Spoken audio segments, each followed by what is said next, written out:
Well, hello everyone. It's been a while since we had this conversation here. Today, without wasting time, I want to talk about understanding your partner's intentions of you, intentions about the relationship, and intentions about the way forward between the two of you. All right, so there are a few things that I want us to understand when it comes to intentions. So when we talk intentions, we're talking motives of a person. We're talking a purpose that a person would have.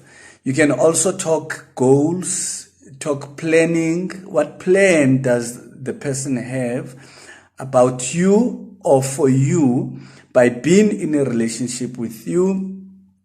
When we talk intentions, we're talking definitely the future, because the intentions that I have, they outline the future that I see of us. All right. And also intentions, when they are there, they provide a sense of security because you know exactly why are you here. Because when we talk intentions, basically we're talking the why part. Why am I here? Why am I in a relationship with this person? Why am I doing the things that I'm doing? Because those intentions will help you to even understand your partner better.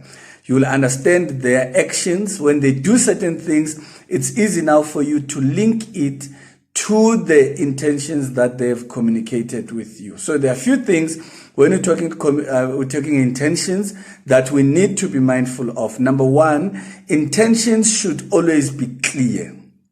We need to be clear. There shouldn't be any misunderstanding when it comes to your intentions. Number two, intentions should be communicated. And when you communicate them, they need to be understood by both parties, because this becomes something that is binding. This becomes now a commitment that you are making, in other words, to your partner. So they need to be understood. And when they are understood, they need to be agreed upon. So just because you have intentions about me, it doesn't mean that I'm buying into that. So I need to agree on those. And then we need to both start honoring those intentions. All right. And then also the intentions, they need to have a time frame to them. You cannot just say, I will marry you one day. I will buy us a house or a home one day. So it needs to have a time frame in order for it to provide the security, to provide the sense of also agency, and also the sense of purpose that it should have. So you need to have a time frame, but at the same time, you need to have a mechanism on how you're going to evaluate now these intentions. Because if there's no evaluation plan, we can just have an intention that is never coming to life, because it's not monitored, it's not evaluated. So we need to review it from time to time. So we need to agree and say, this is the intention in the next 3 years. How are we going to evaluate it? Every 3 months, every 6 months, every year, once a year, depending on the goal and the intention that you guys are working on. And then the other element to it is that intention should always cater for both people that are concerned. So you cannot have intentions with my life or about my life, but that are not catering for my needs and my concerns, because we are not kids. We are both adults in the relationship, so we need to make sure that we balance each other. I need to understand what you need. My intentions, actually, technically, they need to be a response to your needs. So in order for me to say, these are my intentions of this relationship, I need to have understood what your needs are, and I answer those needs. Same applies as my partner. You need to answer my needs in order for you to be effective in my life. And then the last one is that intentions, they need to inspire. So when you give me your intentions, I need to be inspired. I need to be excited about it. They need to be relevant to me. They need to make sense to me. They need to cover my world. Don't bring something that won't mean anything to me. So they need to be realistic to me, relevant to my world, and they need to excite me. I need to look forward to be part of those intentions and goals that you have and the purpose that you have of my life. Now, there are a few things that maybe you might be asking, so Pastor X, how do I go about it? The first thing that you need to do, you need to take time to know each other.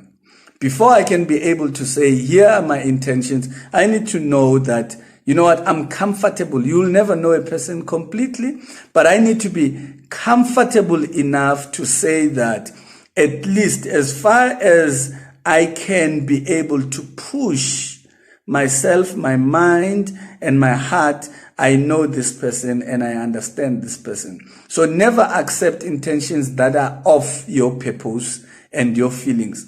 So when you know me, the intentions that you'll have of me are going to be aligned to my purpose and also are going to cover my feelings and my emotions and so forth.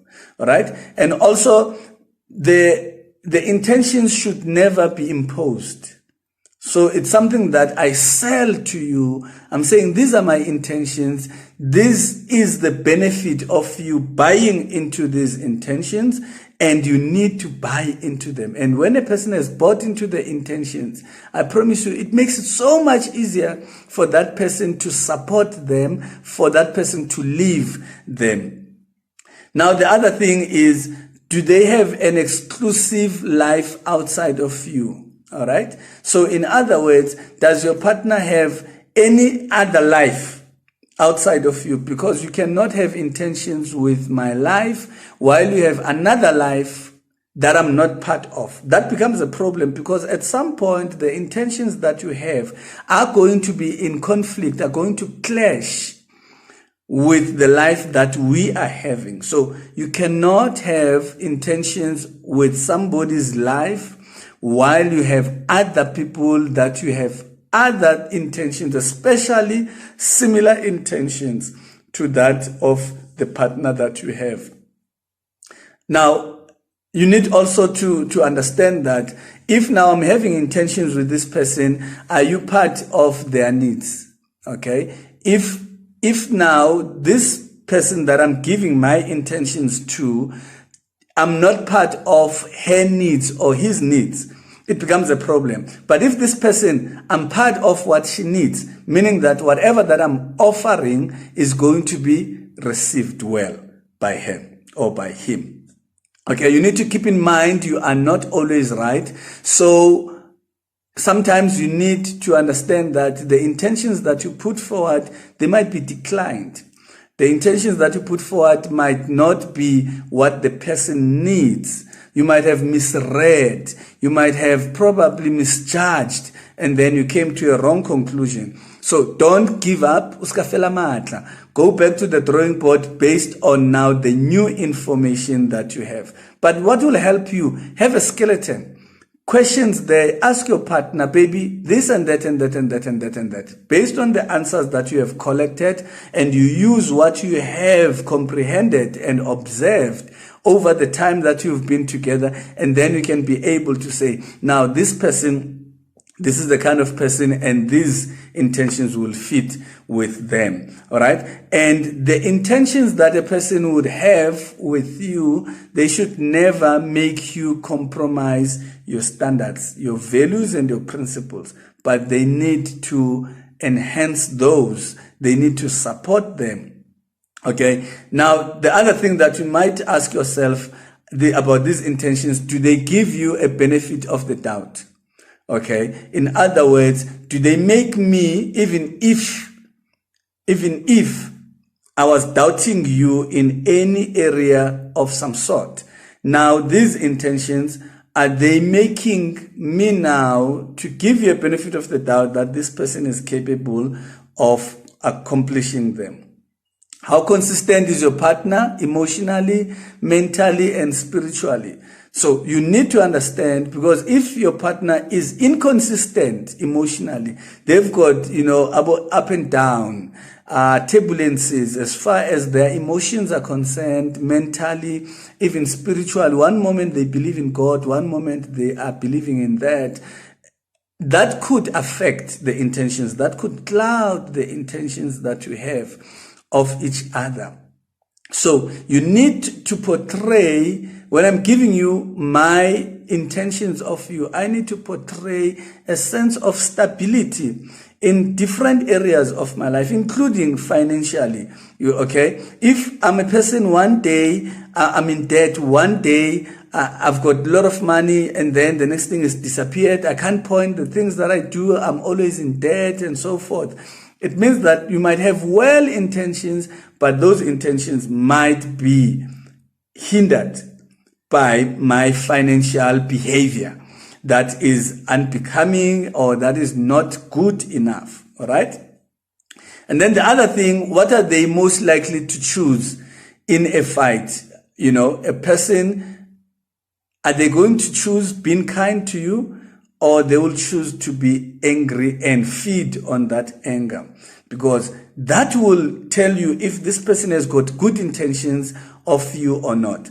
So if you feel that if there is a fight at any given time, this person will always opt to throw me under the bus, and then that means it's a bit of a problem. But if this person can still be kind with me, even when they are angry, it means that their intentions will not be altered based on their emotions and based on what they feel at that particular time. How well do they learn from their mistakes, which have hurt you? In other words, if a person says, I've got these good intentions of you, and because we are not perfect, let's say they've hurt you before, how well do they learn out of that? You cannot come to me and say, you have good intentions of me, but every time you hurt me, you don't even apologize. We have to get over it. I have to stomach it. I have to, deal with it. Then it's a bit of a problem, because this person now, those good intentions can easily be compromised, because it means that now this person can change at any given time because they don't value me enough. All right. So that is another thing. And then the last one, how to evaluate in terms of how to go about it, is how open is your partner? Because it's one thing, me being secretive, I've got secrets on my phone. I can't even give you access to my phone. I can't even give you access to my banking and all those things. I've got friends that you don't even know and so forth. And I'm coming here and I'm saying, I've got these good intentions, long-term intentions with you. That's a lie. I'm selling you and equal. You understand? That thing is not there. It's not there. It's just words. All right. And a person cannot start by putting intentions before they start they deal with their behavior and conduct. So they need to deal with their conduct, so that when now you look at the intentions, that should correspond with their conduct and their behavior. Okay, now from your side, what you need to do when you're dealing with a partner showing their intentions, one, you need to acknowledge good intentions. If you have ticked all the boxes and now the person is here and you feel this is good, you need to acknowledge so that the person knows that you are on the same page. You need to avoid accusations. Okay, because the more you accuse a person, is the more you lose the essence of their intentions of you, because they might end up spending a lot of time just defending the accusations that you're laying on them. You need to be able to know facts versus allegations. So when you deal with a person who has intentions for you, you need to know these are facts, these are just allegations, things that are not proven. All right, and this is fact. So it doesn't matter what your intentions are. A fact is a fact. If your name is Xolani, you are Xolani. It doesn't change. You understand? So you need to be able to distinguish when you're dealing with matters, so that a person can be able to present their intentions and live within their intentions well. And then the last one, you need to own up to your own mistakes as well. I'm going to leave it at that. Thank you so much for watching this. Remember, you can click the button at the bottom here, subscribe button, and then you'll get notification each time we put new material. You can also book with us any sessions that you want on WhatsApp, 08333173350. You can also now register for our Marriage Affairs Academy, a certificate course and an advanced certificate on the same number that I've just given now, and you can be able to either empower yourself or use that qualification in order to start becoming, a family therapist, a marriage counselor, and build from that. Also, my new book that is saying Inside a Boy's Mind, a boy who's been exposed to the mother's nakedness, talking about the long-term effects of nudity on our kids, especially a boy child. You can get all of my books. There's 24 of them now. All of them are available. It's audio books only on 08333173350. Thank you so much, and God bless you.